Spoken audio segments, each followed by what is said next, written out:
Hey, welcome to a Generation S YouTube exclusive podcast. My name is Dan Kemp, my co-host and really the main host for today, Luke Carnivale. Hey, what's up? And welcome to the first episode, the premiere episode of the professional view of wrestling. And Lou, this was your idea, so why don't you explain to our viewers, our listeners, what this is going to be about, and then also why you wanted to do this, because you've been very excited about this. Well, the reason I wanted to do this, actually, as they know, the viewers, listeners know, this is about ECW. Yep. But this all stemmed from the current issue in AEW with CM Punk getting into the fight with the Elite, Kenny Omega, the Young Bucks, talking bad about the company in a very real way. I'm tired. I work with children. I think any manager would say that. Yeah.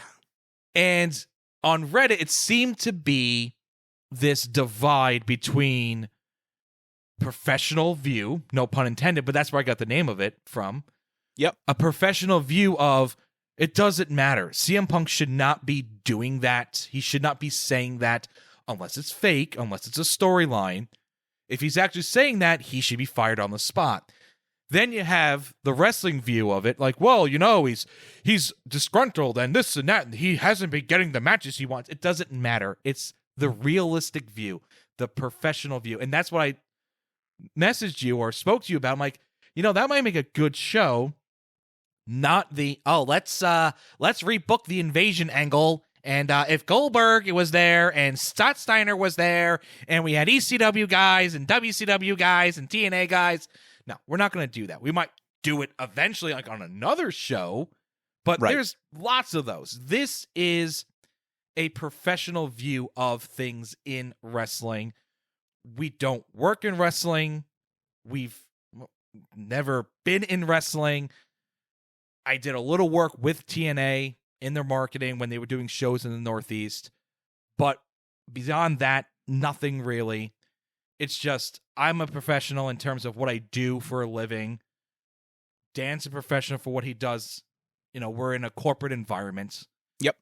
So this is our corporate experience, our knowledge of just, you know, business and people management, and our love and passion for professional wrestling, and taking off those glasses of what we watch on Mondays or Thursdays, or back in the day, if we're talking about ECW, what you were watching Saturday night into Sunday morning on MSG.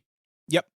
Well, and it's interesting for this one. Yeah, we're talking about MSG because of the ECW, but you're right, because we do work in corporate environments. We understand in general how a business is run. And so that, coupled with our knowledge and our love of pro wrestling, I mean, I've been watching for over 20 years. You've been watching for even longer. You know, when you kind of meld those together and understand how the world works, you see some very interesting insights when you look back on big monumental things and say, oh my gosh, okay, so, you know, based on what I know about how companies will, you know, do budget reductions, whatever, you can almost see how it translates onto what we saw as a wrestling product as fans, right? You're kind of seeing behind the curtain. And so I think it's really cool that we're able to do this, where we can kind of dissect it from, as it's called, a professional point of view. Exactly. And we're picking ECW because we have, like we've previously announced, we're going to do an ECW retrospective starting in 1997 with the Barely Legal pay-per-view, going all the way to the end. We might cover the reunion shows. That's to be determined. But this is a good launching pad to get into with ECW. Plus, I also have a place in my heart in November for ECW, because November to Remember 99 was the first pay-per-view or real big event I remember watching of them. So whenever November rolls around, and that's when we're recording this, is in November, I always get that nostalgia. But then I look at 99 and what year we're up to now, in 2022, go, oh, geez, I'm getting old. Yeah. This is a long time ago. Yeah. Let me ask you, I don't know if I've ever asked you this. Did you ever go to an ECW event, or no? It was always just watching it on TV. Real ECW? No. Yeah. I was not allowed to go to ECW. It's pretty violent. It was. They were too good at marketing themselves, but here it's a two-part question. Okay. So no in the beginning, because I was too young. At the end, I don't know why, especially with the last couple of shows in Manhattan. Yeah. I don't know why. Literally, the last two pay-per-views and the last TV taping were all in Manhattan or Queens.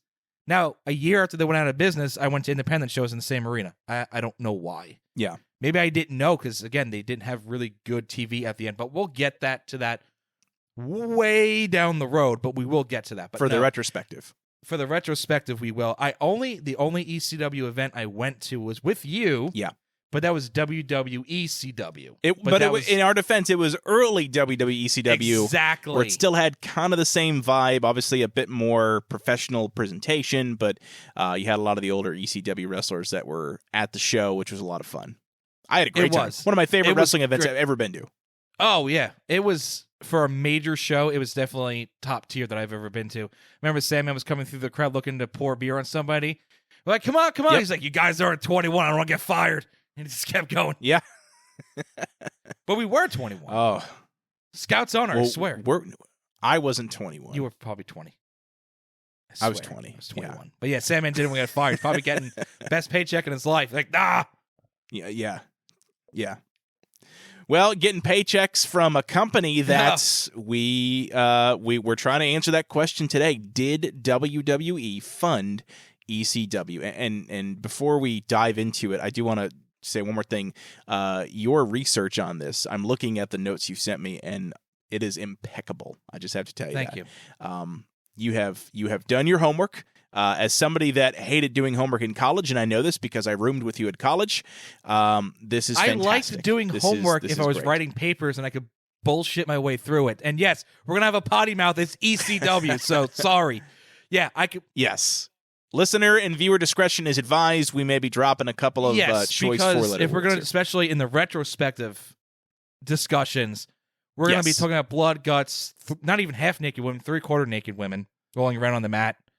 Lots of cursing, all the good stuff. All the good stuff that made the 90s and early 2000s good. Now there's no way they could get away with, well, I say that, but AEW does it. But that's a discussion for another day. But yes, I did do a very deep dive because it's something I've wanted to do for a while. Yep, absolutely. So, again, you did the lion's share of the research here. I'll certainly try to chime in where I can, but I would love to kind of just dive in and go through. We're going to break it down into segments, it looks like. I'm just looking at kind of how we've structured the show here, where we're going to kind of ask the question, we're going to go in, and we're going to kind of evaluate things, and then we're going to start to hypothesize, and then we're going to kind of wrap things up, right? Is that kind of the plan? Or yeah, in a nutshell. Yeah. Okay, cool. All right. Well, then, listen, man, I'm gonna hand the reins over to you. Let's kick us off here. Let's talk about it. Did WWE fund ECW? And I'm going to start with, I think, the biggest bombshell that started all of this rumor and innuendo. Okay.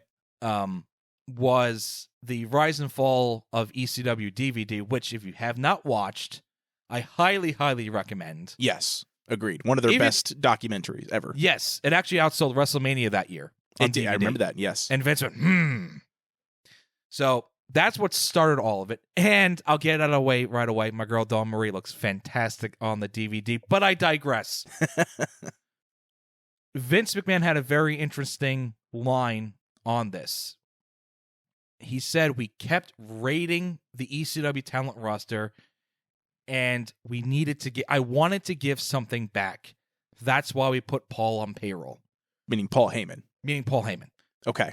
That was the real genesis of a lot of people going, wait a minute. What's going on here? Yeah. Why was Paul Heyman on payroll? So that was the launching pad, I think, for a lot of people going, I think there was a little smoke beforehand, but after this, there was, okay, smoke, now there's a fire. Like, what happened? What's going on? Yeah. So that is my genesis personally, but it's also the beginning of this story of Vince McMahon saying they put Paul Heyman on payroll. So according to my research, ECW was on the cusp of collapse as early as 96, which is weird because that was what a lot of people say was their best time, I guess, for storylines, for gimmicks, for this and that. I don't think so in terms of in-ring, but I only started to watch in 99 when they got on TNN. But supposedly in 96, they weren't doing so good financially. According to people involved in the business, and I'll get to who I'm talking about in a moment, McMahon loaned Heyman about $50,000, which is equal to $940,000 now in 2022. Wow. In the mid-90s. So this is how supposedly Vince helped ECW survive into 01. Now, I say people within the business on an episode of Legends of Wrestling, which I think they got rid of. It was a WWE 24/7 show, which was the precursor to the network. Yes, the roundtable show, the discussion show. Yes, it was a great show. It was just no nonsense. Just I felt like Vince probably went, I don't want to know. I don't need to know. Yeah. And that was it. They just went and had a great time.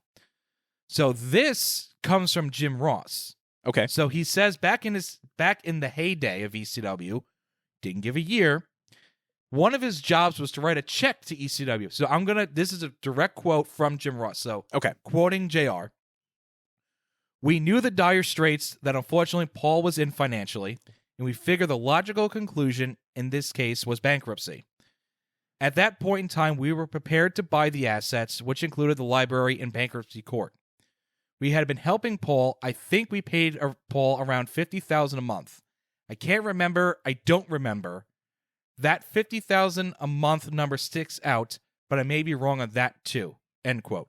Okay. So even if he's wrong on the number, there was a number, and it sounds like it probably was around that. Yes. So there was some money being moved. So that's two people that have already confirmed, hey, we were funding ECW either Paul Heyman in this case. We were funding Paul Heyman. Yeah, and I'm happy you said that. Were we funding ECW or were we paying Paul Heyman? Because that's something different we're going to get to in a moment. So, but the thing is, Jim Ross doesn't give a time frame. Is it the heyday of ECW? Is it the heyday of the Attitude Era?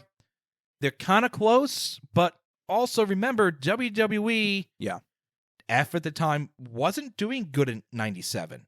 96, they were not doing good. Nope. 97, they were starting to maybe turn. It was when Austin won the title that it started to go. 98, 99, 2000. Yep. So we're going to get to that also and try to pinpoint when these potential payments were made, when they were made, how much was made.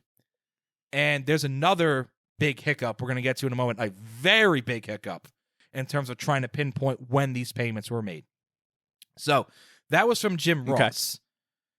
How about somebody on the ECW side? This guy's pretty much regarded as the number 2 guy.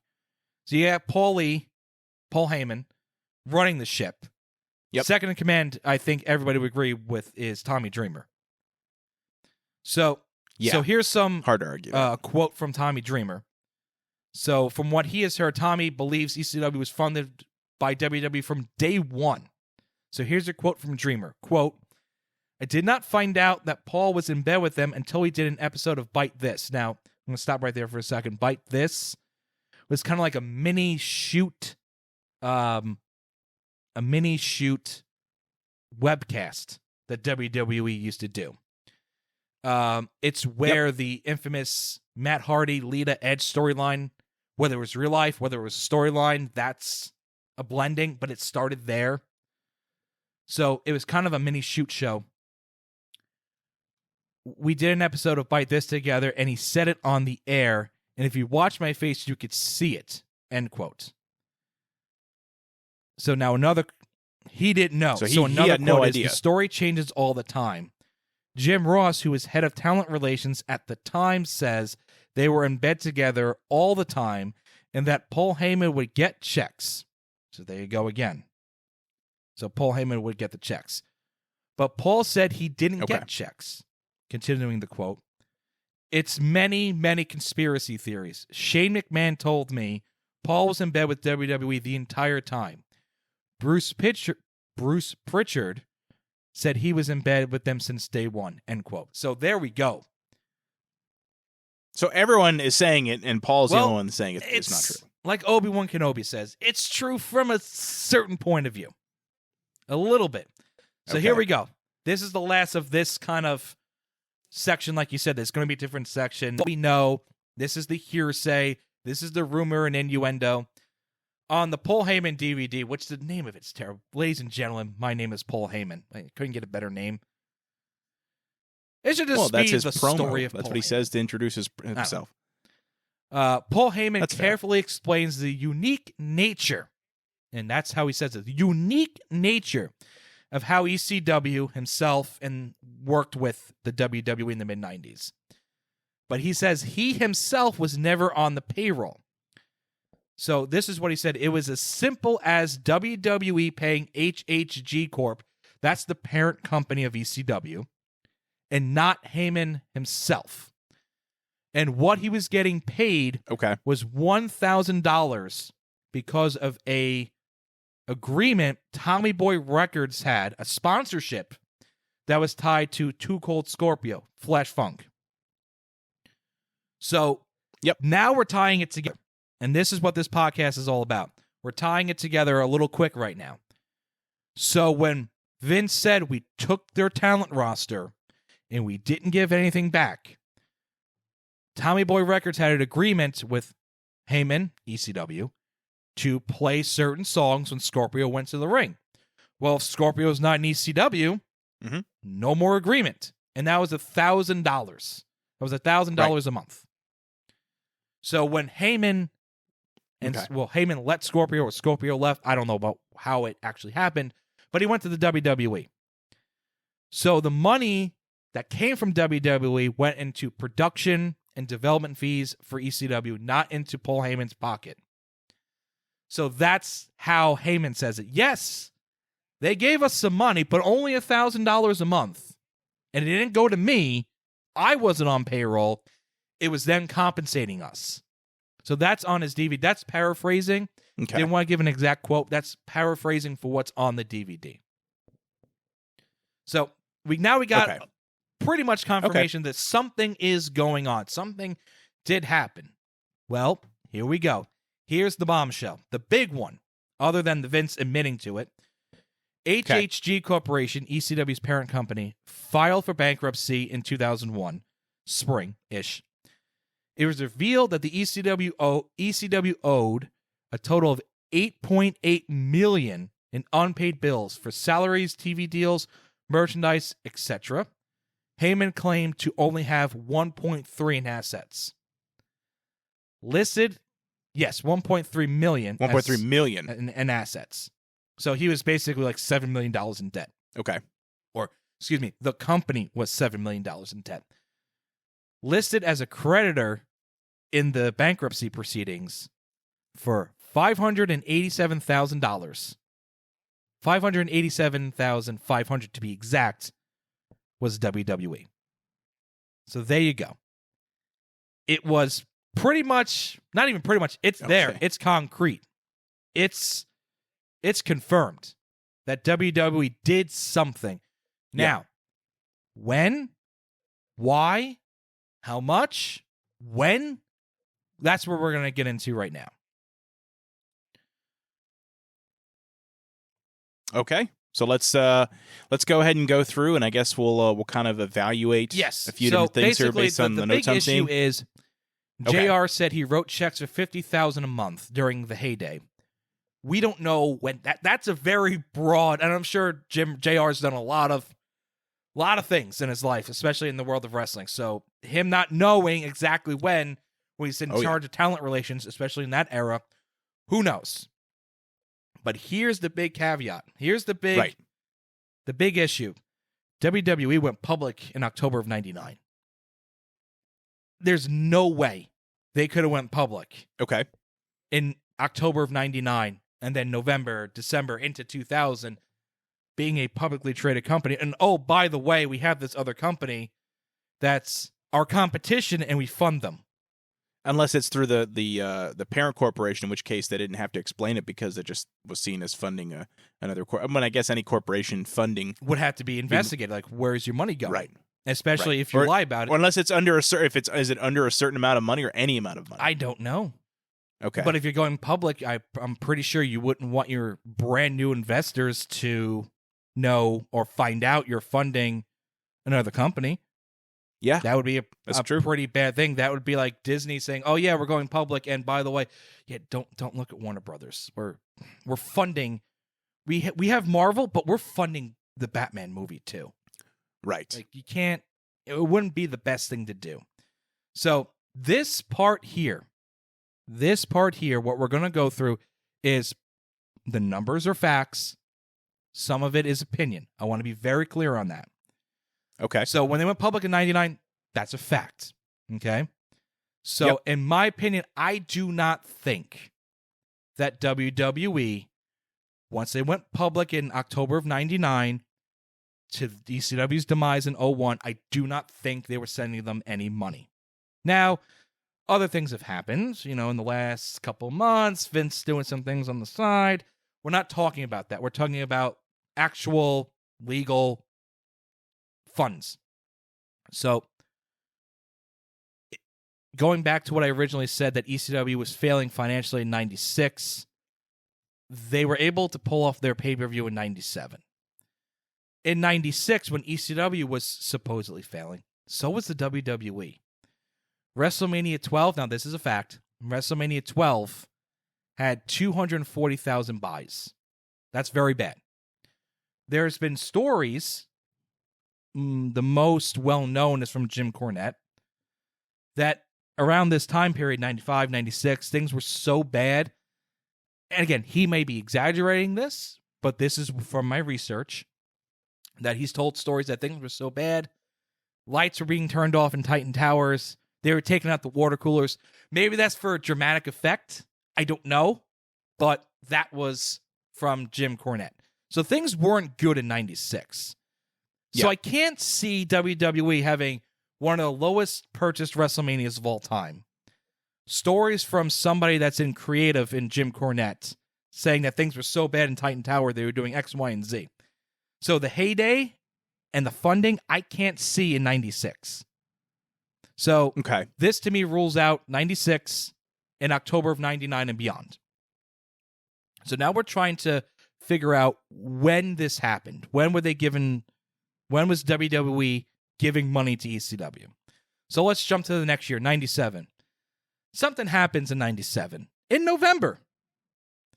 Have you heard of it? I think I remember something about that. Yeah, it's the Montreal Screwjob. Future episode. Yeah. Excuse me. So Montreal Screwjob happens.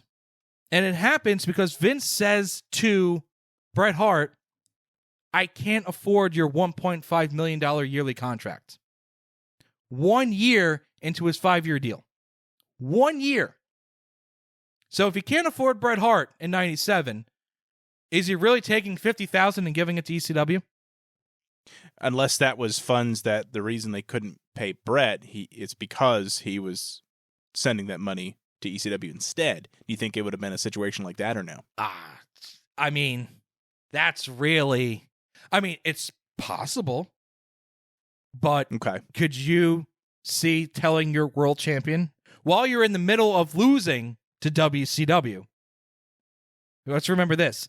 NWO in 97, you still didn't have Hogan versus Sting at Starrcade yet.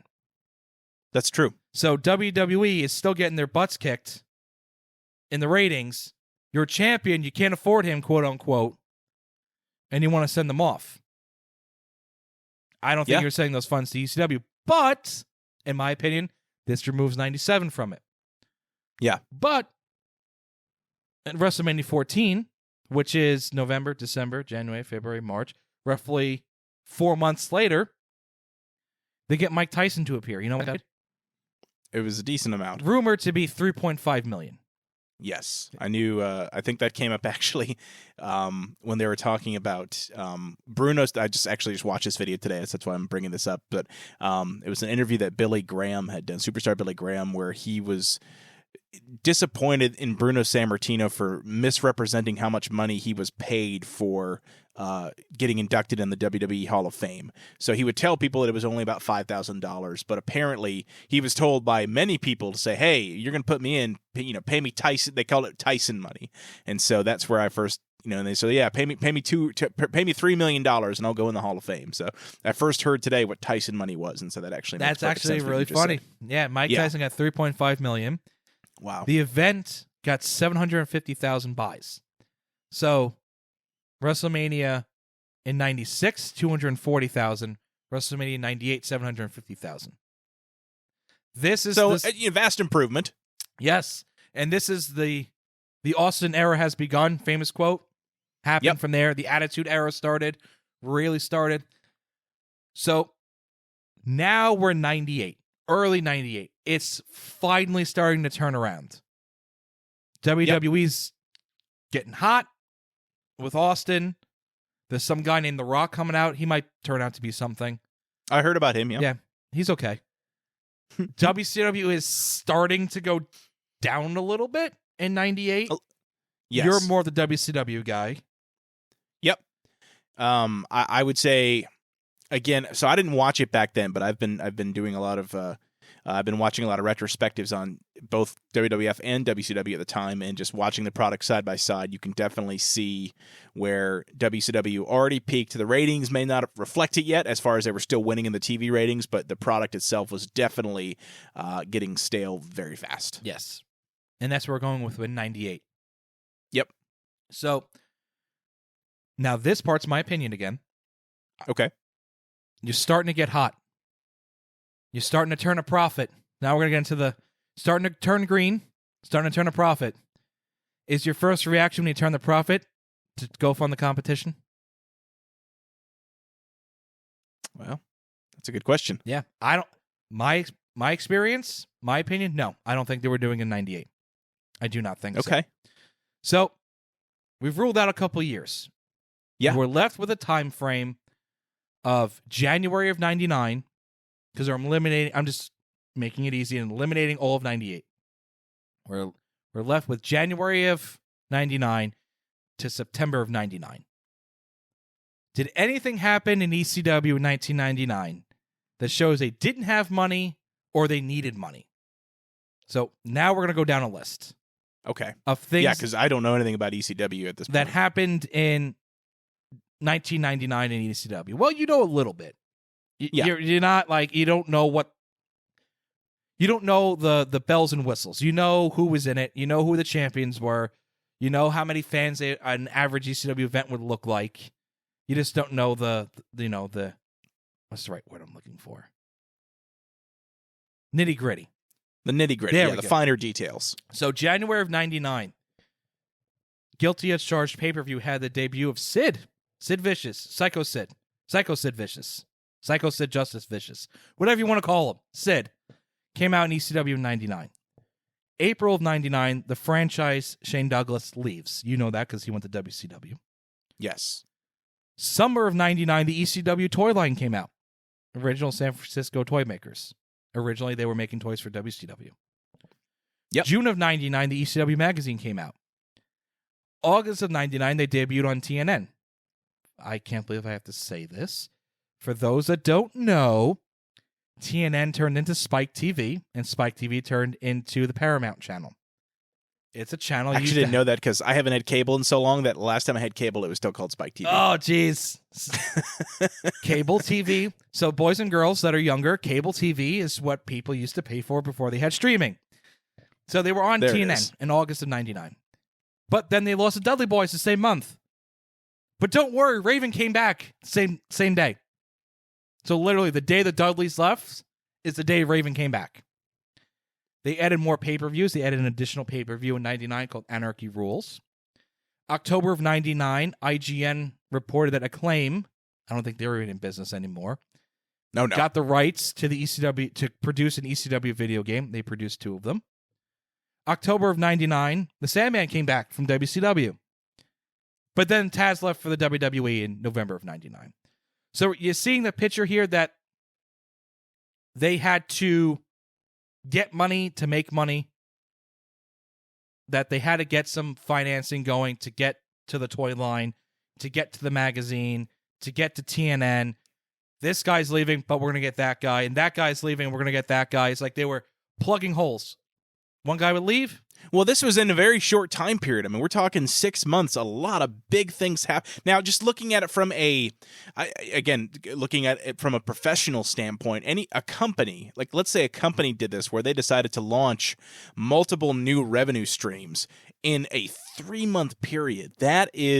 That's a huge investment financially, and manpower. So yeah, I mean, they had to. You're right, because looking at this, they had to have gotten some kind of influx of cash to kick these off and get these off the ground. Thank you for saying that, because you do. There's no way you're not going to walk into any of these things, any of these scenarios, without having to spend money on presentation, on lawyers, on professional writers. Like just the magazine itself, I don't think Paul Heyman was writing it himself in his basement. You had to hire somebody to do it. You had to hire photographers, editors. The toy line, somebody had to take professional photos of the guys and market them. Something had to get done. The same thing with TNN. I can only imagine the amount of work that had to go into getting on TNN. Yeah. Just the lawyer fees alone would be equal to what they were probably getting rumored to be getting from the WWE. Well, not to mention the actual production costs to have a weekly television show. They obviously had to, if they're going to be on a regular cable network, they have to up their production quality. And it still wasn't. I remember seeing clips of it on TNN, and it wasn't great, but it was definitely better than it was pre-TNN as far as the overall television presentation. It was. And it's funny. So that's an investment as well. It's funny you mentioned that also. I don't have it in my notes because I couldn't find it. I forgot about it. Then I remembered it, and I didn't have time to look it up. So if I'm wrong, don't come at me with barbed wire baseball bats.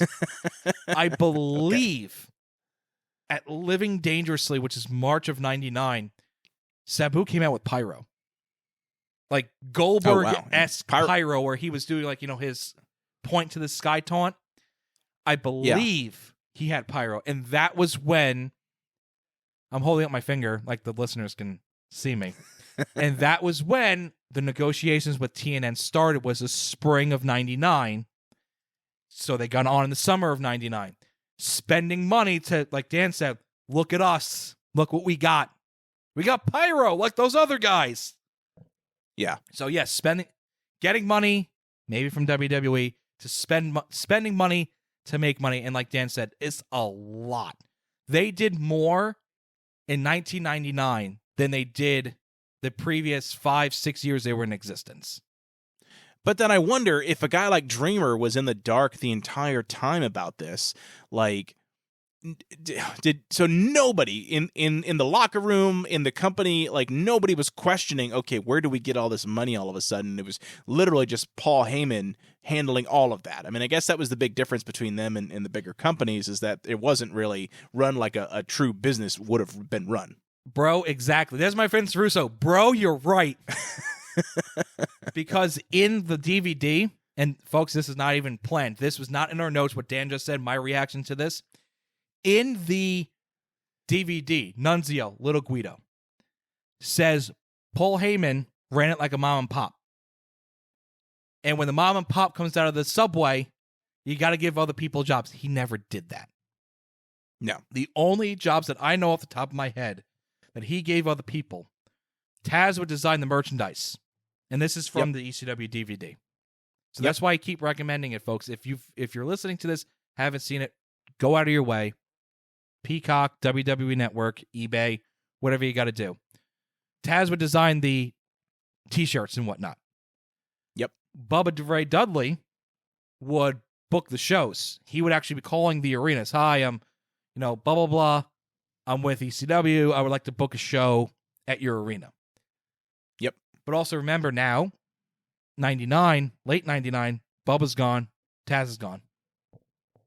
So who do those fall under? Who did those jobs go to? I would assume Dreamer. Probably Dreamer, I would assume. No confirmation, but that I know of, there could be confirmation. Right. Mr. Dreamer, if you're listening, you want to drop us a line, you could do so to confirm. So there's some interesting tidbits. There's some numbers there in what I just presented. Some numbers that are solid that I got from researching. Some opinion, and the opinion is mostly when the funds may have been given.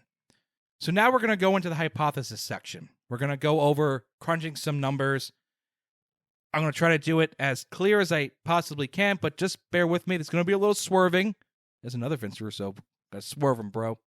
Got to swerve him, bro. So in bankruptcy, ECW owed WWE $587,000.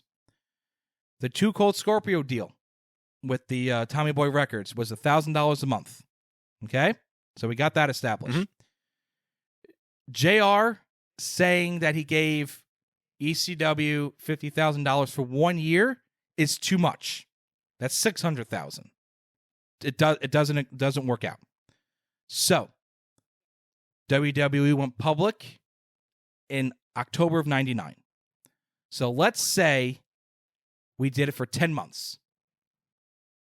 $50,000 a month starting in January of 99 for 10 months up to October is $500,000. So we're in the ballpark there. Yep. So we got 500 out of 587,000 if the funding started January of 99 and ended in October before they went public. So we got that out of the way, part of it. Scorpio went to the WWE as Flash Funk. God, that was a terrible gimmick. His outfit was pretty cool. In November of 96. So let's make the deal between ECW and WWE for Too Cold Scorpio 36 months.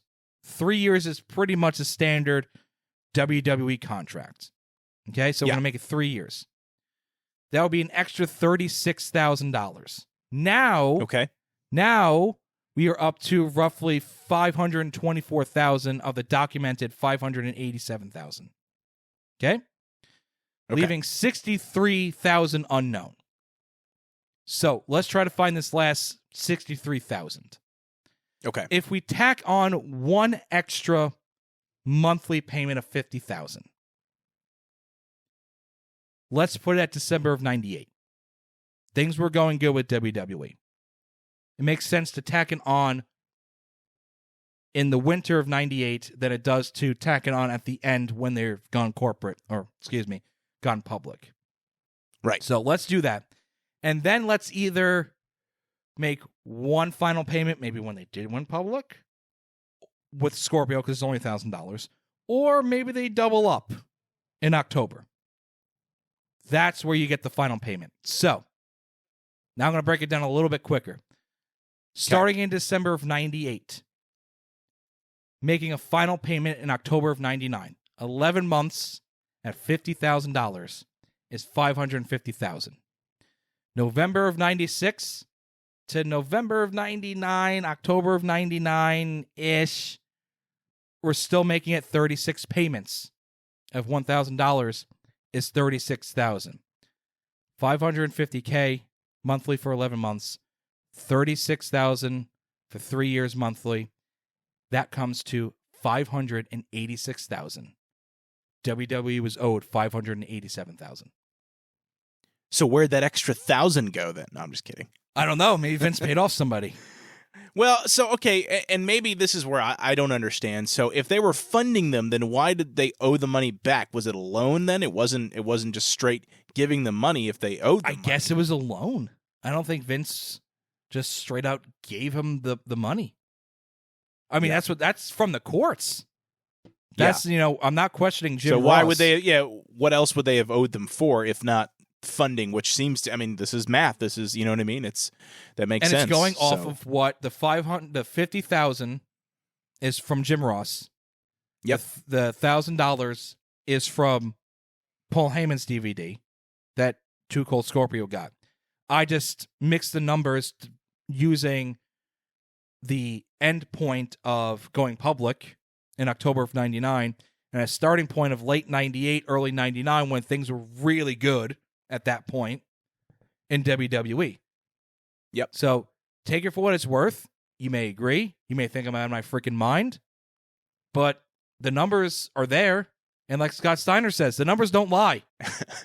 I think in a world full of tinfoil hat conspiracies, this one's definitely a bit more believable. You don't have to do a lot of,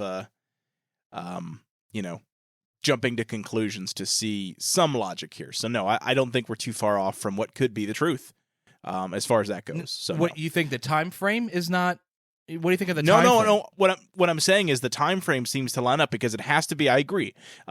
If they're going to be throwing money at another company, even if it's to loan it out, they have to be feeling comfortable financially, and that wouldn't have started until mid to late 1998, and then before they went public. So yeah, by the time they went public, they wouldn't be able to do this anymore. So that time frame makes sense.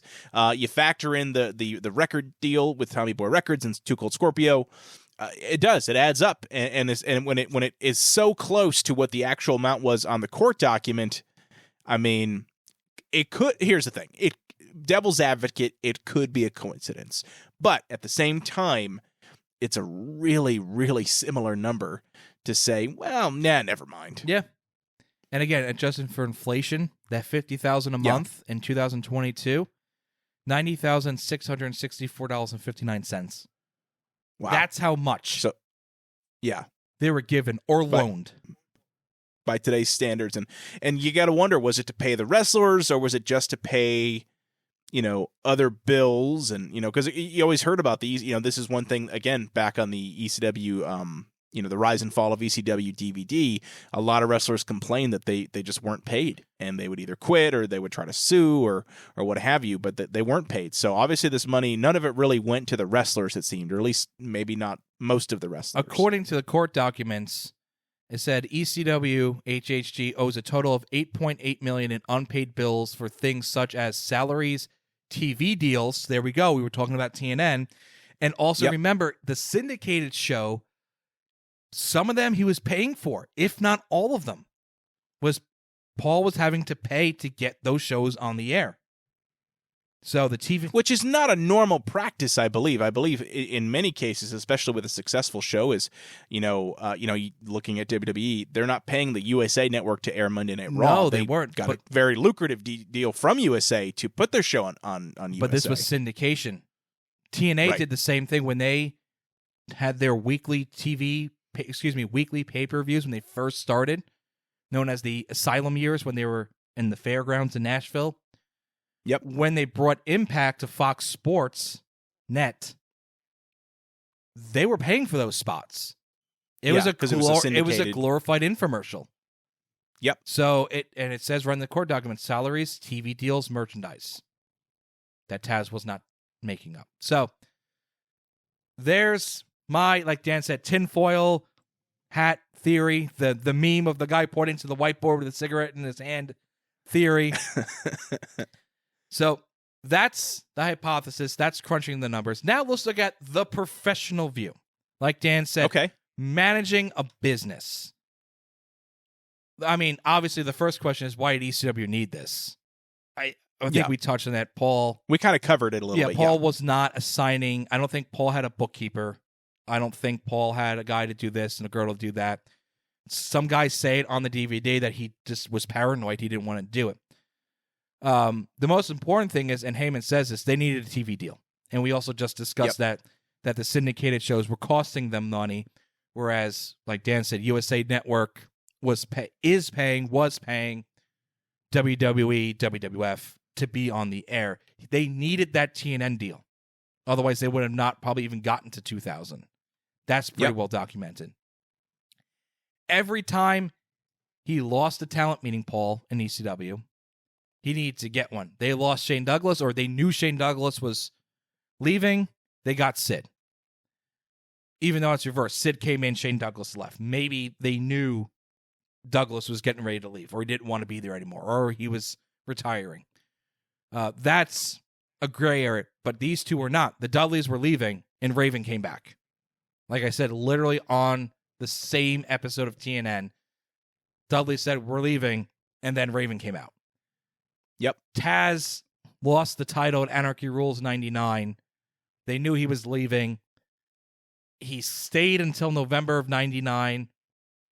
I'm not sure why he stayed that long. I thought he was gone right away. But when he was starting to be phased out of ECW and passing the torch to everybody, Sandman came back. So it seemed every time they were subtracting something, they were adding something. Yep. That may have been just for morale of the locker room, for the fans, for TNN, who knows. Another thing we talked about, spend money to make money, the action figures, the magazine, the video game. Now, out of those three, are you aware of anything? Have you ever seen the action figures, the magazine, the video game? You know, it's funny. I actually think I own one of the action figures. That my mother. I don't know if I ever told you this. My mom sent me a bunch of wrestling figures for my kids to play with because they love playing with wrestling figures. And one of them was a Bubba Ray Dudley, but it was not like any of the other figures I'd ever seen before. Like it was like the proportions were not a typical WWE or well, obviously not WCW, but a WWE figure. So I think it's an ECW figure. Is he wearing tie-dye? He is wearing tie-dye, but here's the thing. But he's also wearing a bandana, a skull cap, like a bandana. That's definitely the ECW one because Bubba used to wear the Confederate flag. Yes, and that's what it's is. Supposed to look like that.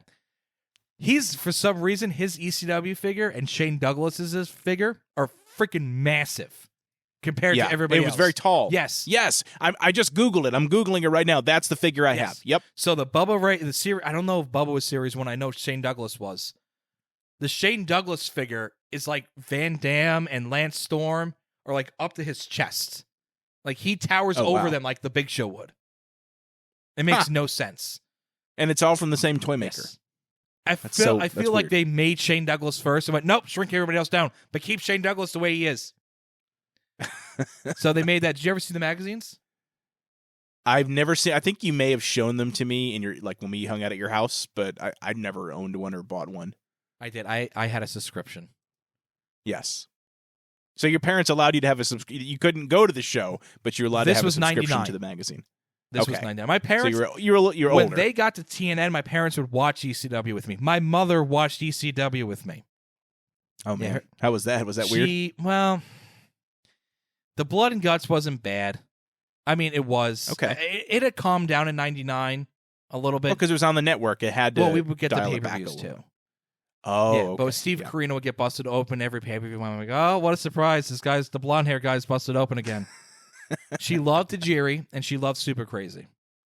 Okay. And did I ever tell you this story about the November to Remember 99? The first thing, because it was the first real show. I'd seen clips, but I'm like, I'm going to get this. I can convince my parents to get this. And I'm watching it with my dad. And Taz walks out. And this is angry, super bitter Taz. And F this and F that and F you and F this company. I'll F you up. My dad's like, just don't tell your mom. And then Francine comes out wearing practically nothing. Don't tell your mom. And then Dawn Marie, being Dawn Marie, doesn't matter what she wears. Don't tell your mom. So I record on VHS. So I'm watching it days, weeks, months later. And of course, like every kid would, parents walk in at the worst time, right? They're not walking in. They're not walking in during the scientific or semi-scientific Taz Van Dam match, or even when Tanaka's fighting Austin, they're beating the hell out of each other with chairs. No, she walks in when the cat fight is happening between Francine and Dawn Marie, and she just looks at me and goes, "Don't tell your dad." And then the funny thing is, I met Francine at an autograph signing. She doesn't do a lot. Maybe at this point, 6 months ago, it was summer of 22. And I go there, and one of the 8x10 she has is an 8x10 from the November to Remember 99. That outfit. Oh, wow. And I go, is that from? She's like, I think it is. And I told the story that I just said. I'm not going to rehash it again. Don't tell your mom. Don't tell your dad. And she looks at me and she goes, as a mother, that's freaking hilarious. She goes, I love that. I don't even know how that happened. All because of a Shane Douglas action figure. So, question, hypothetical, but directed towards you if you want to chime in, Dan. Why did the WWE think this was a good idea? Because they did fund them somehow, some way. Maybe not the way I described, but there's money there. Why did the WWE think this was a good idea? I think for a couple of reasons. One, I think competition breeds success. I think that's any business will say that once you've monopolized an industry, innovation goes out the door. Yes. And so I think part of it is, hey, if we're doing so well, and we're not going to fund WCW because that was personal. That was not, You know what I mean? For as professional as this whole thing was, that was personal. He wasn't about to support them to keep them going. ECW, I don't think he saw ECW as competition, really. No. I think he saw them as, the minor leagues, the farm system, if you will, for what, he mentioned previously about, they would take their talent. Well, obviously they produced some pretty good talent that they managed to get over to WWE, so why stop that? And if you got to help them out a little bit to do that, to keep that going, it's certainly a lot cheaper than, creating a brand new developmental system, right? You're exactly right. Because one of the rumors is when ECW talent was going to leave, or their contract, the most important thing, I should rephrase that, when an ECW contract was going to expire, the WWE was first notified. So if so-and-so's contract was up, Paul would, JR, Jim Cornette, Bruce Pritchard, Vince, I don't know, call somebody and let them know. So we had discussed 99 as being a really big year with ECW, with what they were doing and bringing people in. Some people were leaving, the merchandise, TV deal, all that good stuff. Let's look at the 4 big names that left ECW in 99. So we'll start with Shane Douglas. Shane Douglas, franchise of self-proclaimed franchise. I personally think Van Dam was the franchise. Would you agree with that? I mean, when you come, Douglas got the nickname, but I think Rob Van Dam, I don't know. Rob Van Dam, like, if I think of, like, the top 5, what I think of as a non-ECW aficionado, Shane Douglas is not one of the top 5. I would say Van Dam, Sandman, Sabu, Dreamer, and Taz. I would agree with that. Those are, like, to me, if you were to have a Mount Rushmore of ECW, those would be the 5 guys that you say, okay, those are the 5 guys that were made in ECW. They may have gone on to be successful elsewhere, but they wouldn't have had that success had it not been for ECW.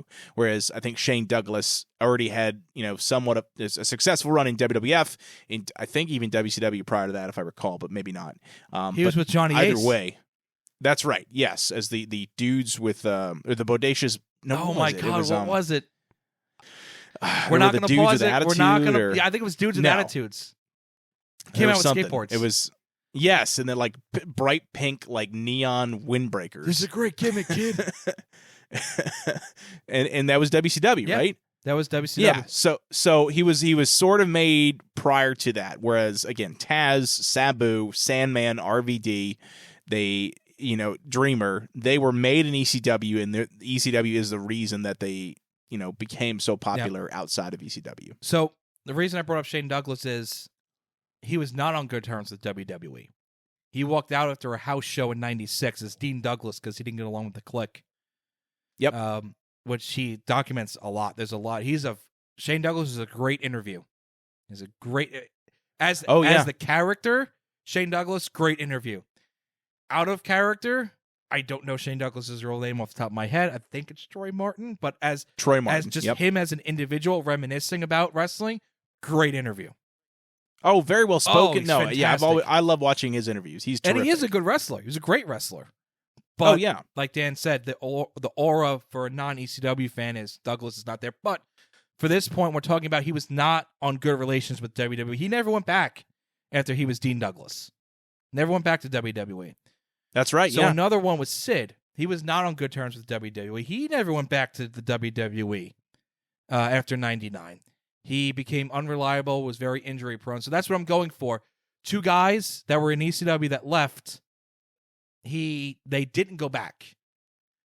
Now the Dudleys, no prior history with WWE. I mean, maybe something. Maybe they wrestled some dark matches, but I'm talking about there was no drama between Bubba Ray and Devon with WWE, and they went. Same thing with Taz. Seemed to be no drama. Taz went. So that's where we're going with.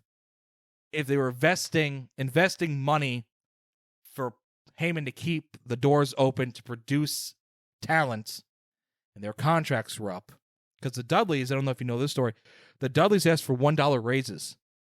That's right, and Heyman said, wouldn't give them to you're him. here because you want to be here. And then if they left, and maybe Paul said they don't go, you can go. So that is maybe one reason. And another reason is, like you said, Again, unofficial developmental territory. There was a developmental territory at the time. Did you know that? What, back in the mid 90s? Late 90s, early 2000s. OVW. Yeah, was it like Heartland? Oh, was it OVW or was it the Heartland Wrestling OVW Association?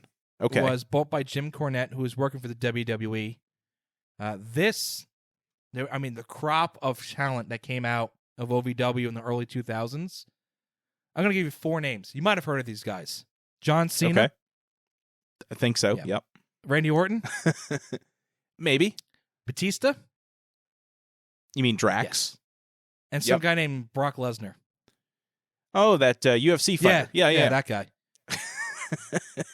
So you got OVW as the official territory producing them, and then you could have the unofficial territory producing Van Dam, Bubba, Devon, Taz. All these guys we just mentioned, all 70 of these guys are Hall of Famers.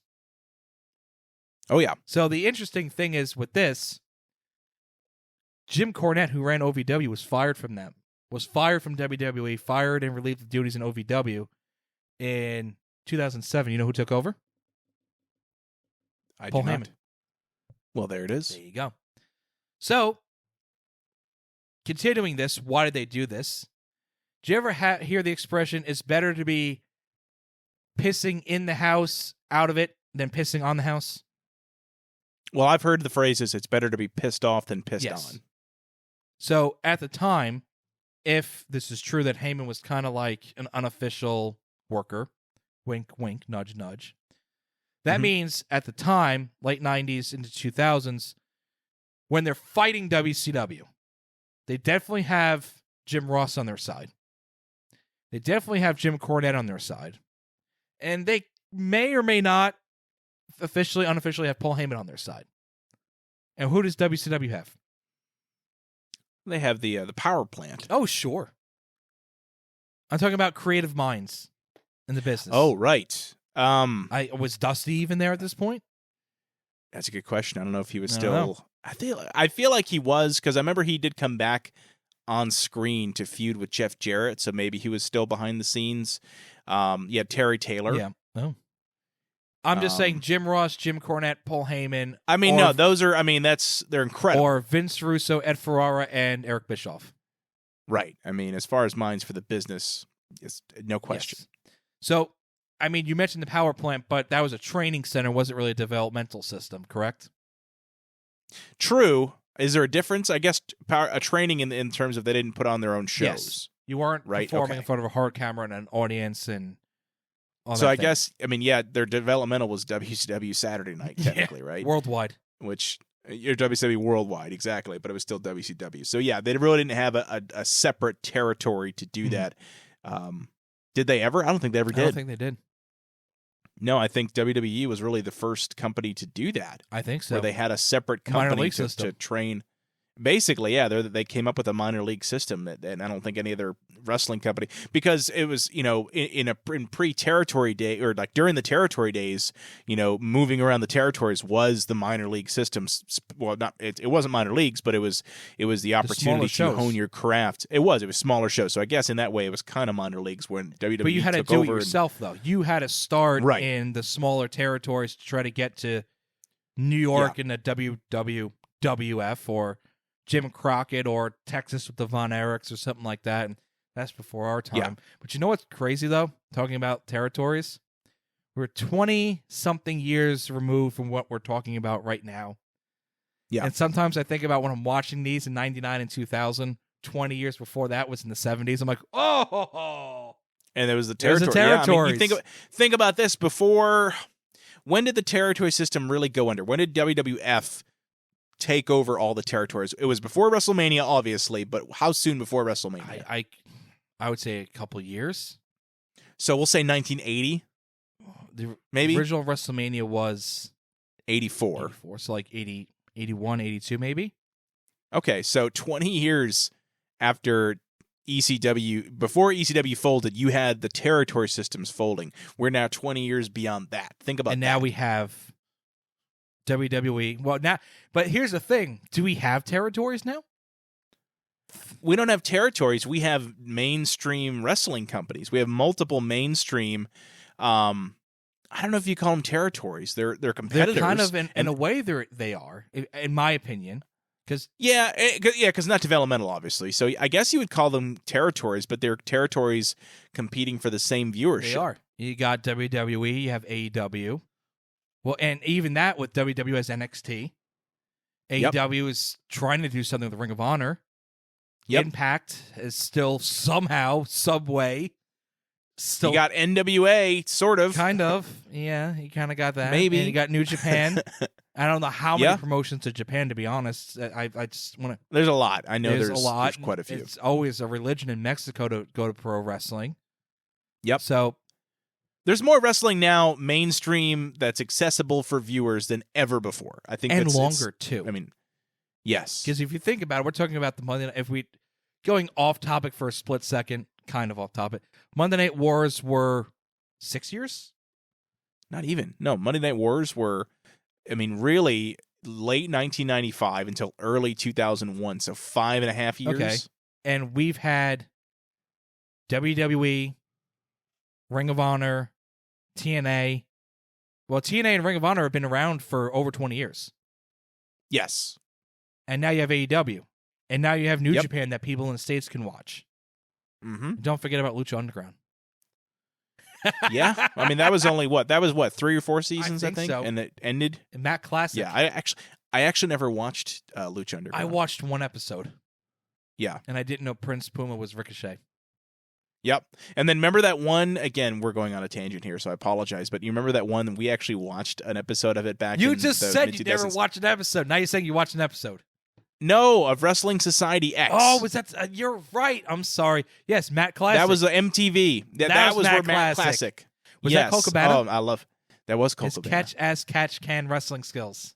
Oh, I loved Matt Classic. Yeah. He was terrific. I think to the point where I think we actually created him in one of our wrestling games and made him a main member of the roster. There were so many pop-up.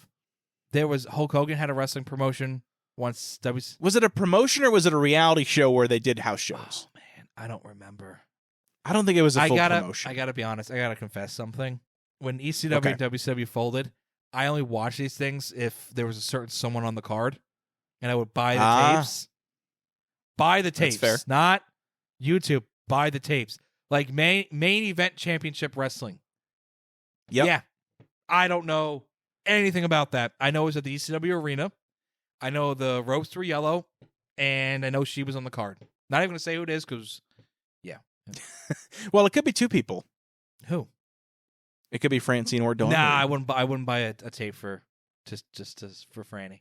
Love her. Oh, okay. She was super nice when I met her, but okay. nah, she's not my number one. There's only one. Dawn Marie is your goddess. There's only one near and dear to my heart. So we talked about contracts maybe coming up and going to WWE and getting the first, but it's not bulletproof. And you're a WCW guy, you know this.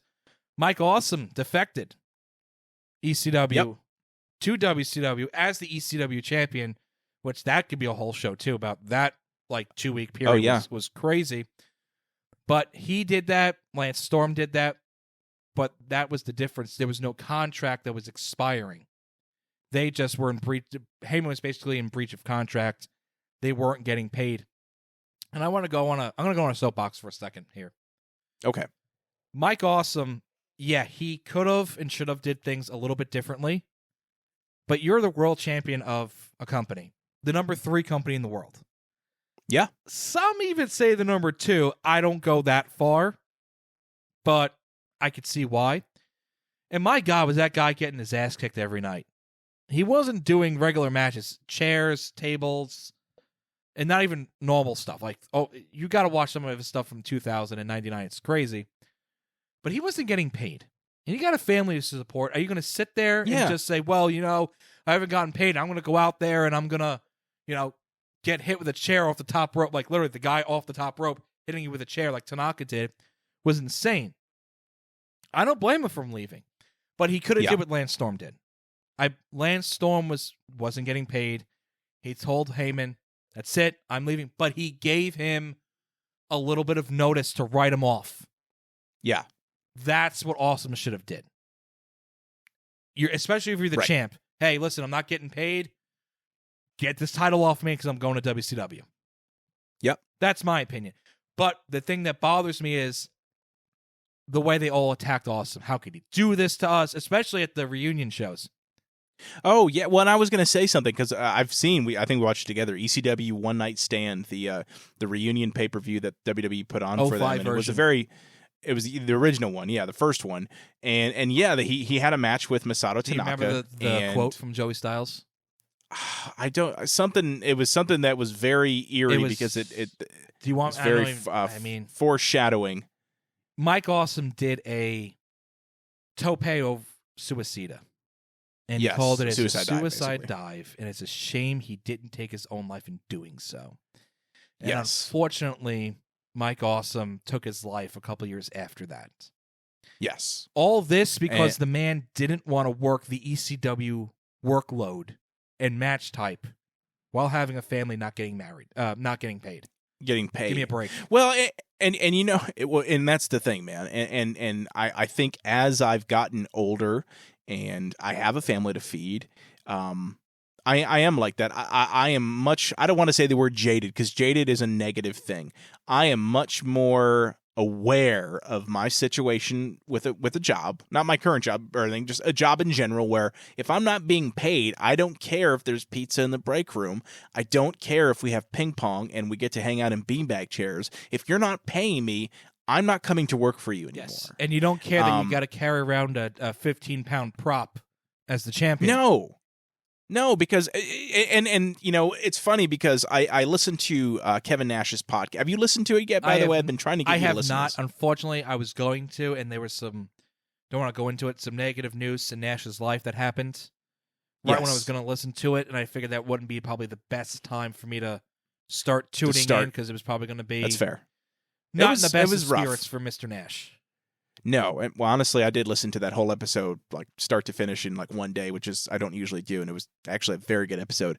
But anyway, my point being, I think of all the wrestlers that I've watched over the years, the one I think I relate to and appreciate the most, and I've actually taken life lessons from, is Kevin Nash, because throughout his entire run in WCW and WWE. He was all about, like, listen, I don't care what you make me do. If you're paying me, I'll do whatever you ask me to do, but you're going to pay me. Did you ever see, speaking of that, did you ever see what he did in TNA with the X Division? Yes. He was a goofball. He was. He was having a great time. He was an X Division pioneer, Kevin Nash. Yes. But they were paying him, and so he was like, I'll do whatever you want me to. He was a businessman, and so, but I've seen, you know, like... Again, in life, like, you know, if I'm dealing with something at work, I'm like, listen, well, they're paying my bills. I'm going to do what I got to do. But the moment they're not paying me anymore, I'm going to move on. And like, I don't care. You can hate me if you want to, but guess what? I'm getting paid. And that's the thing. That's the professional view is, yes, Mike Awesome is your champion. Yes. Should he have given notice? Even if he said, listen, next TV taping, I'm dropping it. I don't care who it is. Yeah. Pick somebody. Injure me in kayfabe or, you know, storyline, something. Get this belt off me. I don't think one event would have hurt him. Did he do that though, or did he just straight up leave without trying to give Paul Heyman an opportunity to do that? No, I know he didn't throw the TV title, the world title in the garbage like Medusa did, because Heyman did a federal injunction because technically that was his property, the title. Right. Yep. And then he came back to ECW and he lost it to Taz. Yes. Who was a WWF wrestler, which just, think of it now, it would be like Punk being the AEW champion and going to WWE and losing the AEW title to a guy from Impact. Yeah. On an AEW show. I think I got that. But you kind of get the whole... Yeah, it was all sorts of weird stuff. But that's the thing. Awesome and Storm, however they left is, you know, to be determined... Not to be determined, but to each their own. Awesome said, screw it, I'm done. Storm said, well, I'm going to finish up. And they left because they weren't getting paid. Other issues that arose with guys not going to WWE... And by the way, Awesome and Storm both went to WWE. When WCW got bought. Yes. Storm had a pretty good run. Awesome had absolutely nothing. Absolutely nothing. Yeah. Storm at least won the IC title and fought at a WrestleMania and a SummerSlam. Oh, excuse me, a pre-show at WrestleMania. I don't consider that a pre-show. If you're coming through the WrestleMania entrance and you got WrestleMania fans and there's 50,000 of them, you're performing at WrestleMania. And it's televised. You can watch it. Either that So or it's a that's show. a 50,000 person attendance Sunday Night Heat. Right. So Shane Douglas, he never had a contract with Paul Heyman. So when he walked out, there was no contract to be reported to WWE that it's coming to an end. So that's another example of people just going and WWE not getting an opportunity. I don't think they would have taken it up on him, but who knows? Yeah. Another thing is Heyman would let people out of their contracts. So I know I mentioned her a couple of times, but there's a reason why. When Storm went to WCW, and it irked me so bad. Like, why didn't Dawn Marie go with him to WCW? Yeah. She was asked, she interviewed with them, and they wanted them as an item on WCW TV. And Heyman actually said to her, "You can go. I'll let you out of your contracts." So what happened? Her fiance at the time, Simon Diamond, was still in ECW, so she decided to stay. Okay. So hindsight, maybe that was better because maybe she would have been one of those contracts WWE didn't pick up because they didn't pick up a lot of the women. They only picked up 2, maybe. What, Stacy and Yeah, Stacy and Tori. That was I it. think. So maybe good for me, good for her. But that's it. Well, she would have come back eventually anyway, right? Like, because I don't mean, know. even if she wasn't bought out then, Maybe. I mean, who knows? But Yeah. that's just an example of Heyman letting people go. Right. Not in a bad way. Hey, if you want to go, go. You can go. Yeah. So that's the contract situation. So here we're going to wrap it up a little bit, Dan. This is the second to last segment. Did it work? Did it work? Did what WWE work? What they did funding ECW one way or another? Doesn't matter if it was legal, under the table, through carrier pigeon, offshore, Bahama accounts or whatever. Did it work? WWE paid over $500,000 to ECW. They got Hall of Fame talent, the Dudleys, Taz, Van Dam. They got the video library. They got Dreamer. They got Dreamer. They got pretty much everybody at some point. Even not a Hall of Fame. Yes. They got Rhino. They got Mike Awesome. They got Tajiri. They got almost every, especially at the end. They got, not in the relaunch of ECW, just in WWE in general, they got the video library, which I think was one of the biggest things. Yes. And most importantly, potentially, keeping ECW alive may have hurt WCW. Would you agree with that statement as a WCW fan? Maybe. I don't know. Because let's say they didn't fund ECW. Let's say ECW folded. You still had WCW. How did ECW hurt them? Is it basically they said, okay, well, they don't want to watch WWF, but they definitely don't want to watch WCW, so they're going to watch ECW instead? Is that what you mean by maybe keeping them alive hurt WCW? The guys went. Dudleys went to... By keeping ECW... Well, let me finish one statement before I get into that. I'm jumping ahead of myself. Okay. The Dudleys and Taz, those guys went to WWE. Maybe because of that contract, wink, wink, talk that Heyman used to have. He would hand them to WWE on a silver platter and talk bad about WCW. He always did talk bad about WCW, Paulie. Openly, the wrestlers would say that. When guys like the Sandman, like the Public Enemy, like Raven would go to WCW, and they weren't happy there, maybe WWE didn't want them, but ECW was there as another option. So instead of those guys sitting there in WCW, they went to ECW. They went back to ECW. Yeah. So that's what I'm saying. It may have hurt them. Food for thought. That's fair. No, I can see that point of view, absolutely. So now I'm going to run down a list. This is a long list. I'm going to fly through it. So we had touched on OVW, which was the official WWE training facility. We're going to look at, because ECW closed in 2001. So you really didn't feel the after effect of what that company was all about until the brand extension. That was when Raw and SmackDown split into almost like, the American League and National League you have in baseball. And Yep. You got the two separate entities, like under the same umbrella of Major League Baseball, but they tried to do Raw and SmackDown. Did you know that they were contemplating Raw and Nitro, Thursday Night Nitro? I did. Yes, I knew that they were talking about, with the brand split, everything like that. They're having WCW as the second brand, Yes. not ECW, mind you. It was just WCW. Just WCW. Oh, the Alliance. Yes. Okay, that's true. So whatever, it was the combination of both would have been their own brand. And that's why you started to have guys like Steve Austin and Kurt Angle defect for some reason. Yes. Because they needed. Well, Kurt Angle didn't defect technically. Oh yeah, that's right. He turned back. He was a mole. He was a mole.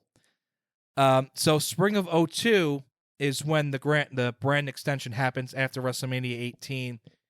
Yep. And I'm looking at that 2-year gap. That 2-year period. It's not a gap. 2-year period. WrestleMania 19, WrestleMania 20. I'm going to read off a list of individuals that appeared in, like I said, WrestleMania 19 and 20 are 2003, 2004. I went to WrestleMania 20. Fantastic. Loved it. They appeared on the event card or the merchandise, like a video game, posters, t-shirts. You saw this individual in some way, shape, or form affiliated with that year's WrestleMania. Okay. So this is the combo of the official WWE minor league system and what we kind of think to be the unofficial minor league system. Now, there's some names on here that they were in ECW 6, 7, 8 years before this happened. They still felt, like you said, they filtered through. Yep. If WWE helped finance them, keep them afloat, they still came through. So ready? If you have any questions, stop me, because you may not make. When was that person? What were they on? What event were they on? What piece of merchandise were they on? I don't understand. I'll let you know. Okay. So here we go. Here we go. I'm going to do my best Bruce Bruffer. No, I'm not. Here we go. Lance Storm, the Dudleys, RVD, Rey Mysterio, Stevie Richards, Jazz, Victoria, Charlie Haas, Chris Benoit, Rhino, Eddie Guerrero, Chris Jericho, Steve Austin, Brock Lesnar, John Cena, Rob Conway, Lance Cade, Rene Dupree, Jackie Gata, Batista, Mick Foley, Randy Orton, Nunzio, Tajiri, the Basham Brothers, Taz, Dawn Marie, Al Snow, and Lita. I remember, I'm pretty sure all of those people were playable on one of the WWE video games at the time. So I have no questions for me. I'm not surprised at all by this list. That's from the video game, the actual event card of 19 and 20, and merchandise. Yep. Posters, t-shirts, all that stuff. So, okay.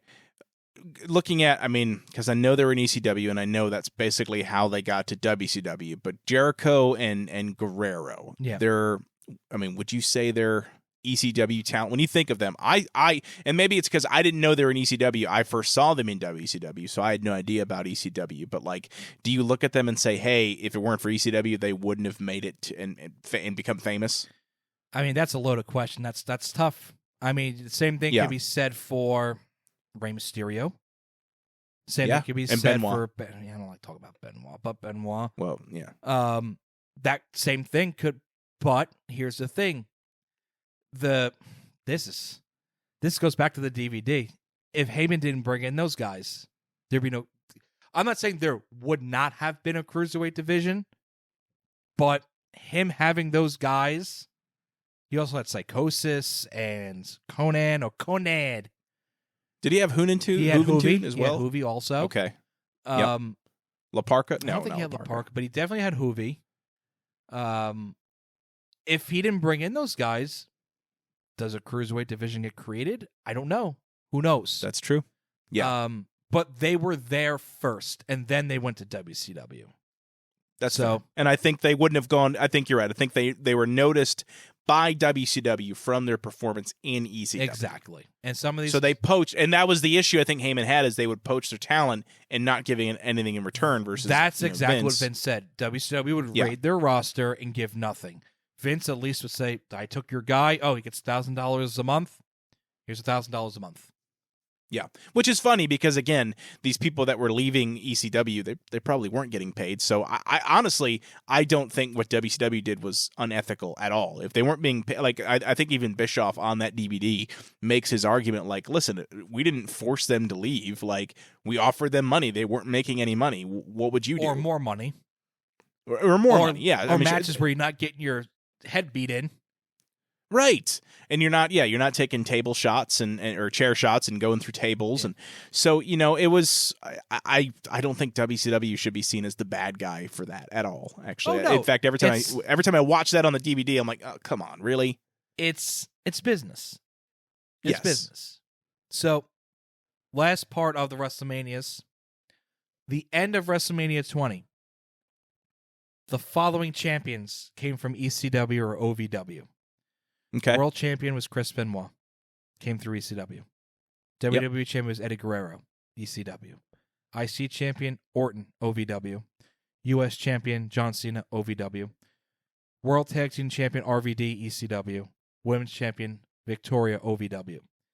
The only non-EVW. That sounds like a creative wrestling federation. The only non-ECW OVW champions at the end of WrestleMania 20 were two WWE lifers, Scotty 2 Hotty and Rikishi. Yep. And Booker T, who came from A WCW WCW. guy. So if you throw in Booker, and obviously you could say Benoit and Guerrero were WCW also. You throw in Booker T, you had two wrestlers at the end of WrestleMania 20 that were not from ECW, OVW, or WCW. And it was Rikishi and Scotty, who were there forever, have been there forever. Which, in hindsight, you have to look back and, because you talk about how WWE doesn't promote people from outside their own, that came from them. And I think this is kind of proof that, again, with OVW, I guess if you look at it as an extension of WWE, and so in that sense, I guess, yes, that technically that's. But at the end of the show, you had two guys from ECW and WCW. That I think is awesome because it was obviously a fantastic moment to see. In hindsight, it's very sad, but yes, ECW/WCW, two guys that were not WWE guys, and when they came in, they really were dealt a pretty rough hand. Yep. And now they're at the top of the card. They're winning the main events at the time the biggest. I think it was the biggest WrestleMania of all time, right? Or was 17 still bigger as far as buy rate? I don't have that information. It would certainly okay. It's still monumental as the 20th. Yes. So it's huge. I still think WrestleMania 30 should have been at the Garden. Yeah, and not WrestleMania New Orleans. 40 should be at the Garden. It's just every 10 years. We talked about ended this. at 0, you put it at the Garden. But no, Triple H is in charge now, so he's keen on tradition. We'll see. We'll see. If it's in 40, I'm going to go. If 40's at the Garden, I'll find a way. Yeah. Fly you up here. So final thoughts, Dan. Overall, with all the information we've talked about, with the talent that came through ECW, the amount of money WWE paid, however they did it, unofficial, maybe a unofficial minor league system, tape library, main eventers, mid-carders, video games. In your opinion, do you look back at this and go, that was a good investment by Vince? Considering how much money they've made since then, 100%. I think it was a drop in the bucket for what, and it produced a pretty fantastic alternative program. And again, I think because, we talk about not just the wrestling itself, but the video games and the toys. I think all in all, it was a very great investment from a fan perspective. That if they truly were funding ECW, wrestling fans benefited tremendously from that. But I also think, in hindsight, I think WWE ultimately also. You got to think the amount of money they've made on ECW since ECW went under has got to be tenfold what they put into it back in the mid-90s. Exactly. I'm glad you said that. So definitely an investment that paid off. Oh, well, they had the two reunion shows, 05 and 06. Yeah, those alone had to have netted millions. Yes. Between the actual attendance, which I think the Hammerstein Ballroom holds, 2,500, 2,700 for wrestling. but the buy rates, the T-shirts, the action figures, the commemorative chairs, the DVD, the relaunching of a new brand. They brought it back as which I agree. No, I don't think it was the. Sorry, I didn't enjoy the third brand of ECW, but hey, that was a revenue stream for them. They got them featured in a few video games, and so I think it did a lot of cool stuff. SD vs RAW FECW 07. That stands for SmackDown vs. Raw 2007 featuring ECW. Actually, ECW didn't come around 2008. No, 2007 was WrestleMania 23. They were there. No. Remember the years on the video games. Right. It came out in 2006. Yes, you're right. You are right.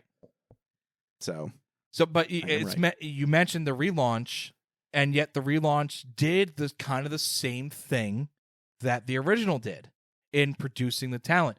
Kofi Kingston started on ECW.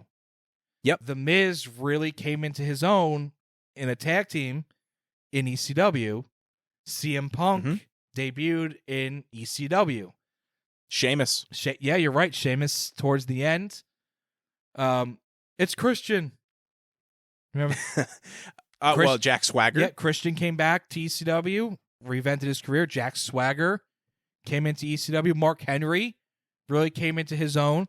So ECW, the original, being the Island of Misfit Toys of guys not yet discovered and some guys trying to discover themselves again, was virtually the same, albeit not as entertaining, at least for me, not as entertaining. But it, in the grand scheme of things, it did what it used to do, and it morphed into NXT. Yeah. So if you look at it, NXT, because I think either the second to last or third to last episode of WWE CW was Vince saying, we're ending this and we're going to start NXT. Yep. So NXT came about from WWE CW, and obviously that came from the original ECW, Eastern Championship Wrestling. Yep. So if you want to look at a lineage, it's ECW, WWE ECW to NXT. Is like the modern incarnation of it through lineage. I would 100% agree with that. Whereas AEW is more of the blood and guts kind of ECW. So, reunion. Well, AEW to me reminds me more of the old like NWA days, to be honest with you. With the barbed wire and thumbtacks. I mean, some of it, yeah. I don't know. I guess, but at the same time, it was also a lot of like old school storytelling in some of the wrestling matches. Long and storytelling. That's what I'm saying. Long-term storytelling, which I know ECW did that too. But I honestly, like I said, I get old school NWA, WCCW vibes out of AEW mixed with some of that modern hardcore. Yep, I could see that too. In closing, I agree with Dan. I think it was a great investment by the WWE. Just the tape library itself, I think, was well worth it. Yep. I mean, we discussed everything. They're still making money on it. They're going to continue to make money off of it. It is a cornerstone. I know I got WWE Network, obviously, for the newer stuff and the pay-per-views, premium live events. But the number 2 reason was ECW, and we're going to take a deep dive in the near future into it's going to be a little bit of a long journey, but it's going to be a fun journey, starting with Barely Legal 97, ECW's first pay-per-view. Going up to the final show in January of 2001, Guilty as Charged, actually Hammerstein Ballroom in New York City. So that's going to be fun. Is there anything that you're looking forward to in the retrospective that we're going to start doing? Well, it's more of a personal thing, but I mean, we've been friends for a long time now, like 16 years. And ever since we first met and we found out that we both liked watching wrestling, ECW was always like your thing. And you'd always explain to me like, well, so-and-so should be in the WWE Hall of Fame because what they did in ECW. And I'm like, well, I don't know anything about that. So I can't agree with you because I haven't seen it. And so I think this is essentially going to be a regular discussion that is over 15 years in the making. So I'm looking forward to it just from that perspective to finally, it's like and it really is, I guess, technically it is, when you have like, a show that you watch that you want your friend to watch and you're like, please watch it so we can talk about it. I'm finally watching a show that you have loved for over 20 years so we can talk about it together. That's partially true because we're starting in 97. You got about a year and a half, give or take, maybe even more. April 98, April 90. Yeah, 2.5 years. Yeah. Until I started watching. So I may well, and you've already rewatched these on the network, right? I haven't. Oh, you haven't? No. Okay. No, and this is genuine, folks, because I was starting my journey and I started at the very, very beginning in like 93, 94. I'm like, oh, this is bad. This is bad. I can't watch. I'm like, I have to go like 3 years worth of TV to get to the pay-per-views. I'm like, I can't do this. And I started in 97, and I'm not kidding you. I was 2 episodes away from the pay-per-view, and Dan goes, I want to do a retrospective. Okay, great. Where should we start? I'm almost at Barely Legal. Seems like a damn good place to start, their first pay-per-view. Yeah. I know what's going to happen, but there's some small twists and turns. There's going to be some small matches, not small matches, but some matches I'm not aware of. There's going to be some outfits I never saw Dawn Marie wear. It's going to be a fun journey. Yes. And, I was going to say, that's kind of our shameless plug. Another YouTube exclusive show for the Generation S podcast. We're calling it the Extreme Retrospective. And it'll be a podcast, so we're not going to be necessarily like, doing play-by-play videos, things like that. We're going to be talking about the matches. We're going to give our thoughts on, was this particular episode of ECW enjoyable? And obviously you have more insights into where it leads to than I do, but at the same time, like you said, you're going to see some stuff that you may not have realized actually happened, or, some of the finer details of stuff that you knew happened, and you're finally seeing it for the first time versus just reading about it. Exactly. And we're going to be reviewing just what you see what you would have seen on TV. Correct. ECW had they had their pay-per-views, but they also had it was like a house show pay-per-view. I don't know how to explain it. It wasn't on pay-per-view, but it wasn't on TV, but it was a big show and you had to be there. They would sell it on tape, but they would show parts of it on TV. Some of those are available on WWE Network, I believe. We are not going to review those. We are going to review it like you have a remote control in your hand and you are going to watch the syndicated show, which is called Hardcore TV. Or you're going to watch the pay-per-view, and towards the end, obviously, we're going to include TNN. So 99 and 2000, we're going to be doubling down. But none of this, I'm going to order the VHS tape that's not a real pay-per-view. Nope. You're not doing that. We're going to watch it like we would back in 97, 98, and the only money we're going to spend is on a pay-per-view, not a VHS tape, not an RF video, not a shoot interview, not something from Japan. If it's on TV, if it's on pay-per-view, it will be reviewed. And you're going to get it from 2 perspectives, right? So let's say you're listening to this, you're watching this on YouTube, and you are a huge fan of ECW, so you're gonna hear what we're talking about, and especially Lou's perspective, and go, yeah. Or you might disagree with him on some things, but in general, you guys are going to be in the same camp. Or you could be like me, where you never really got into ECW. Maybe you watched WWF, WWE, WCW, but you never really watched this kind of obscure wrestling product that never quite made it as mainstream. Well, I'm going to be doing this for the very first time as a wrestling fan, but as somebody who had never really got into ECW. So maybe you're coming at it from that perspective, and you're going to be hearing about these shows right along with me. So I think that's very exciting. We're kind of bringing two totally different perspectives, but still, very much meeting in the middle on our love of pro wrestling, which is why we're doing this. By the way, still one of our most downloaded episodes of the regular podcast is our pro wrestling episode. Just so you know that. Yes, that's good to know. And so, we appreciate everybody taking this journey with us. Like I said, it's a crack open a beer kind of venture. Yeah. And listen, if you want us to talk about other stuff, because listen, we know how much content there is out there on YouTube, especially people just talking about wrestling. So I don't want to necessarily do the same thing as a million other people. A big reason why I think it's going to be a lot of fun to do this retrospective is because it almost feels like we're doing something in tandem with another wrestling channel that I love, that you love, Wrestling Bios. He's doing this Reliving the War series where he's dissecting WWF and WCW programming on Monday nights, during the Monday Night Wars. I don't know if he's ever going to do ECW, so why not fill in that gap for him? We're kind of doing that. But my point being, if there's other content you want us to talk about and produce for the show for YouTube, let us know in the comments below. If there's other topics you feel are worth discussing for either a retrospective series or, in this case, a professional view series, just let us know. We're very open to feedback on that. And I think, this is where you're going to see a lot more deep dives on different content. We've been talking wrestling today. We'll be talking wrestling, of course, with the Extreme Retrospective, but we're also going to start putting out some more deep dives on things like video game reviews, movie reviews, TV shows, those types of things as well that are maybe a bit too specific to attract a bigger audience on the regular podcast. But hey, that's what YouTube is for here, is to get you guys, you hardcore fans of different things to come to the page. So, he said hardcore fans. I did, and I was halfway through saying it, and I'm like, you know what? Pun intended. We're gonna go ahead and go with that.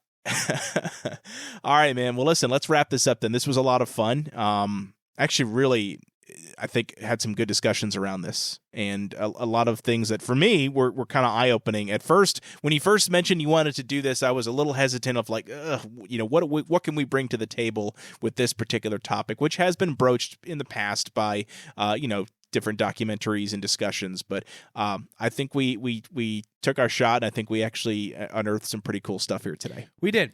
And like you said, there are people that are far, far more educated in the world of professional wrestling, but sometimes they can't take off that pro wrestling hat. And there are some that, Vince shouldn't have done this. He should never fund competition because they're from the wrestling world. And then there are some from non-wrestling fans that would look at it, not that they would particularly be listening to this, but would look at a situation like this like, yes, absolutely, it was a great idea. Trying to get that middle ground of someone from the corporate world that likes wrestling. In our next episode of the Professional View, as I mentioned in the beginning of this episode, again, it's going to be something that people have heard of, that there's numerous documentaries of. It's going to be the Montreal Screwjob. Bret Hart losing the title in Montreal to Shawn Michaels in '97, going to WCW. We're going to be looking at, was it a good investment for Vince to do it? Were there other options for Vince? Were there other superstars? What could have happened? Could have other characters been bumped up? Things of that nature. Not so much going into, let's rebook the match. No, we're not going to rebook the match. However, like Dan said, if you want rebookings, if you want fantasy stuff, if you want WWE versus TNA versus WCW, I'm joking. If you want something like that, the only way we can do stuff is if you guys let us know. So don't be shy. Yep. Let us know. Shoot us a comment. Shoot us a message. We're on Facebook. You can shoot us a message on YouTube or a comment. We'll be more than happy to get back to you. Dan, I appreciate the time. This is going to be a fun journey with the Professional View. It's going to be a fun journey with the Extreme Retrospective. It's going to be a lot of fun. A lot of wrestling coming up. Yes. So yes, and Lou, thank you for having me on for this. I look forward to these doing. And by the way, I do want to make sure I preface these types of videos, like the Professional View. This is not going to be a weekly thing. Oh God, no! I put too much work into this. I'm thinking, we'll probably once a month we decided, or once every couple of months we'll do a breakdown. We will upload it when it is done. Fair enough. Okay. So no regular release schedule for the Professional View. However, the Extreme Retrospective, once we get things up and going, we're going to record a few episodes to kind of get the ball rolling, but I expect that'll be a weekly release. It will be a regular release. Again, starting with Barely Legal 97, going through Hardcore TV. It will be fun. It will be extreme. It will be a grand old time. Get a couple Steve Weisers and crack open a few with us when we go down that road. So, Dan, thank you very much. We will see you guys down the road. More ECW stuff coming. more video game reviews, more movie reviews, a whole lot of stuff here on the Yes. Generation X podcast. Thanks, guys. Thanks.